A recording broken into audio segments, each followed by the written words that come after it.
Today I wanted to preach from Ephesians 4. So if you wanted to go there.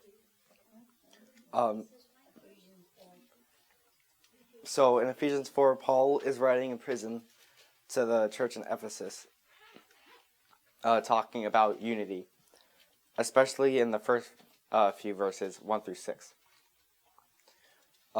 He goes through two parts of them. First, he goes through how we can gain unity, and then how we can benefit from the unity. So, in Ephesians 4 it says, I therefore, the prisoner of the Lord, beseech ye, that ye walk worthy of the vocation wherewith ye are called, with all lowliness and meekness, with longsuffering, forbearing one another in love, endeavoring to keep the unity of the Spirit in the bond of peace. There is one body and one Spirit, even as ye are called in one hope of your calling. One Lord, one faith, one baptism, one God and Father of all, who is above all, and through all, and in you all. So, in Ephesians 4, it starts off saying, I therefore, the prisoner of the Lord. So Paul, saying that he's in prison writing this, says that you should walk worthy of the vocation wherewith you're called. So that's the first part of unity, to walk worthy.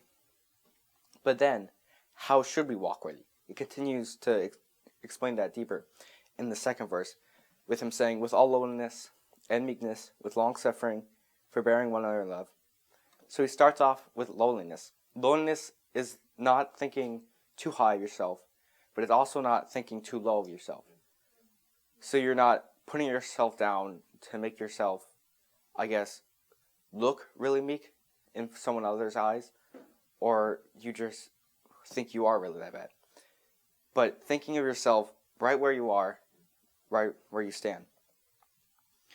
Then, after that, he goes on to meekness. Meekness is basically described as control. Control if with power or justice or something else you have power over. And then, after that, he goes on with long-suffering. Long-suffering is peace, as I guess all of you know. And most in the Bible terms, it's like waiting, not just like a little bit of patience, like just like a minute or so, but it's like a long time, over years. And then the last one is love. Love in this verse, especially, is not talking about a feeling, which my dad has talked about a lot, but it's a sacrificial term. Kind of like how a father sacrifices himself for his son, to be ready to just do anything it takes to help his son grow up in life. After that, he continues on with after that, we have the walk worthy, and then we walk worthy in those attributes, those loving attributes. After that, he goes on saying, endeavoring to keep the unity of the Spirit in the bond of peace. So you're walking worthy with these loving attributes to keep peace. You get peace out of that. So that's one of the first benefits of unity. You get peace out of it. Then, after that, peace isn't the only benefit you get out of it. I thought a good second benefit was in Colossians 3:15.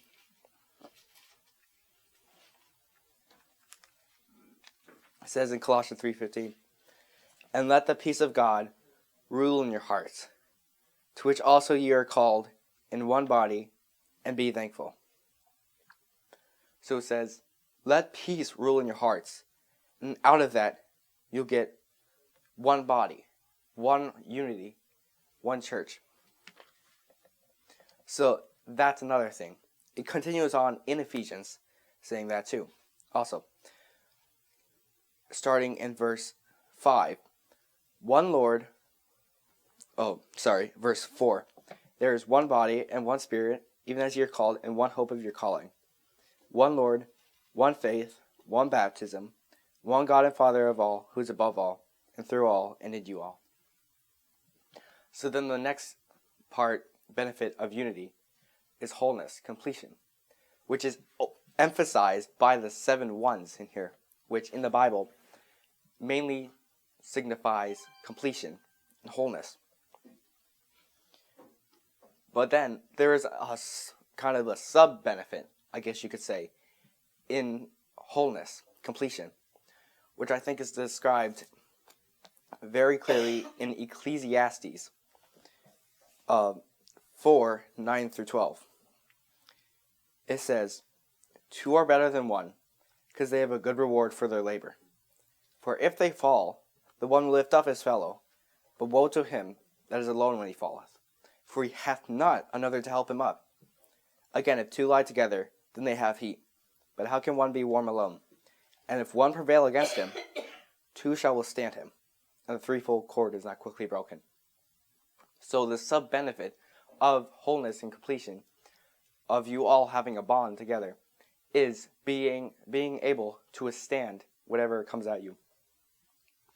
It starts off with this description saying, two are better than one, because they have a good reward for the labor. So this completion has a reward, an extra reward. For if they fall, the one will lift up his fellow. But woe to him that is alone when he falleth, for he hath not another to help him up. So when you are with someone else, and you have a bond with them, if you fall, that other person will be willing to pick you up, because of that sacrificial, loving attributes that makes the unity. When you have those loving attributes making the unity, the benefit will be that loving attributes will come into play later. When you fall, then your fellow will pick you up. And if your fellow falls over, you can pick him up. And it says, woe to him, sorry. Woe to him that is alone when he falleth, for he hath not another to help him up. So if someone falls over and he hasn't been having those loving attributes to someone and having that bond with them, then he's gonna fall over, and he's not gonna have anyone to help him up. And then it continues on, saying, again, if two lie together, then they have heat. But how can one be warm alone? So if you fall over, someone else can help you up, but you can both help each other at the same time, encouraging one another. You may not have fallen or anything, but you can both help each other keep warm, I guess you could say. After that, he continues on, says, and if one prevail against him, two shall withstand him, and threefold cord is not quickly broken. So if you do fall over, and previously it says someone will be able to pick you up. Not only that, if you have a large bond with several people, like a church, then you will have many people there at your side. And that trouble will not be able to stand a chance at all. So the more you have, the stronger cord you have, which is, it says that, and the threefold cord is not quickly broken. The more cords you put into some rope or something, the stronger it is, and it can't be cut as easily. So, not only that, but after you have all those people at your side, that trouble or person will fall over, I guess, and I guess you could say, and he won't have anyone else to pick him up. And so, that is one of the main benefits of unity. You have other people at your side to help you.